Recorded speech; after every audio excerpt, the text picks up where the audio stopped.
வணக்கம் சர்மிளா. அதாவது தாய்லாந்து நாட்டிலிருந்து பெருமளவு உயர் ரக ஹைட்ரோபோனிக் கஞ்சா விமானங்களில் சென்னைக்கு கடத்தி கொண்டு வரப்படுவதாக அந்த கடத்தலில் கேரளா மாநிலத்தைச் சேர்ந்த இளைஞர்கள் சிலர் ஈடுபட்டு இருப்பதாகவும் சென்னை விமான நிலைய சுங்கத்துறை அதிகாரிகளுக்கு ரகசிய தகவல் கிடைத்தன.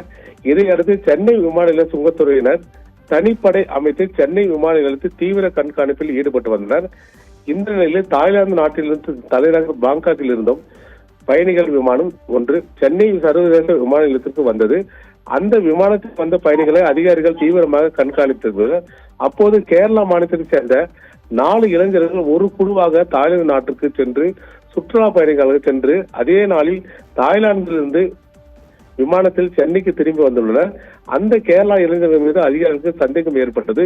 அவர்களை நிறுத்தி விசாரணையில் அவர்கள் முன்னுக்கு முரணாக பேசினர். இதையடுத்து அவர்கள் 4 பேரையும் சுங்கத்துறை அதிகாரிகள் அழைத்து சென்று அவர்கள் உடைமைகளை பரிசோதித்தனர். அப்போது அவர்கள் உடைமைக்குள் பதப்படுத்தப்பட்ட உணவுப் பொருட்கள் பாக்கெட்டுகள் மற்றும் சாக்லேட் பாக்கெட்டுகள் இருந்ததை கண்டுபிடித்தனர். அவைகளை திறந்து சோதித்த போது மொத்தம் 15 கிலோ எடையுடைய உயர் ரக ஹைட்ரோபோனிக் கஞ்சா இருந்ததை தெரிய வந்தது. அதன் சர்வதேச மதிப்பு ரூபாய் 15 கோடி ஆகும். இதையடுத்து சுங்க அதிகாரிகள் 4 பேரையும் கைது செய்து ஹைட்ரோபோனிக் கஞ்சாவும் பறிமுதல் செய்தனர். இந்த நிலையில் இன்று அதிகாலை தாய்லாந்து நாட்டிலிருந்து பாங்காக்கில் இருந்து மற்றொரு பயணிகள் விமானம் சர்வதேச விமானத்திற்கு வந்தது. அந்த விமானத்தில் வந்த பயணிகளை சுங்கத்துறை அதிகாரிகள் கண்காணித்த போது கேரளா மாநிலத்தை சேர்ந்த 2 இளைஞர்கள் சுற்றுலா பயணிகளாக தாய்லாந்து நாட்டுக்கு சென்றுவிட்டு கேரளாவிலிருந்து சென்றுவிட்டு மறுநாளே அங்கிருந்து மற்றொரு விமானத்தில் சென்னைக்கு திரும்பி தெரிய வந்துள்ளது. இதையடுத்து அவர்கள் 2 பேரையும் சுங்கத்துறை அலுவலகத்துக்கு அழைத்து சென்று உடைமைகளை சோதித்தனர். அவர்கள் உடைமைகளில் பதப்படுத்தப்பட்ட உணவு பாக்கெட் இருந்தது.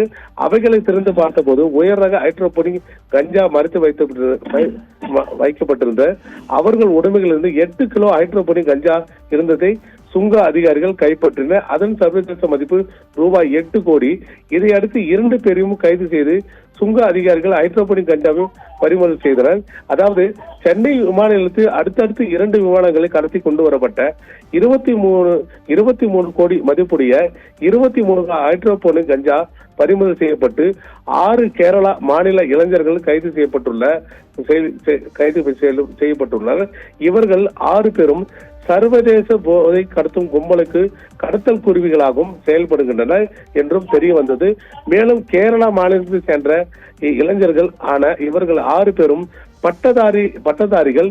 இவர்கள் சிலர் சாப்ட்வேர் இன்ஜினியர்கள், படிப்பு படித்தவர்கள். இவர்களுக்கு படிப்புக்கு தகுந்த வேலை கிடைக்காததாலும் சாதாரண வேலைகளுக்கு பார்த்ததால் குறைந்த அளவு வருமானமே கிடைத்தது.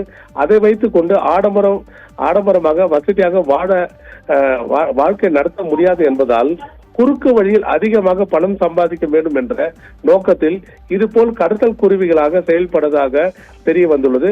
அதோடு இந்த 6 கடத்தல் குருவிகளை ஓரிருவர் தவிர மற்றவர்கள் கடத்தல் தொழில்களுக்கு புது முகங்கள் என்றும் தெரிய வந்துள்ளது. இதேபோல் சென்னை விமான நிலையத்தில் அடுத்தடுத்து 2 விமானங்களை ரூபாய் 23 கோடி மதிப்புடைய 23 உயர் ரக கஞ்சா ஹைட்ரோபோனிக் கடத்தி கொண்டு வந்த சம்பவம் சென்னை விமானத்தில் ஒரு பெரும் பரபரப்பை ஏற்படுத்தியுள்ளது. சர்மிளா.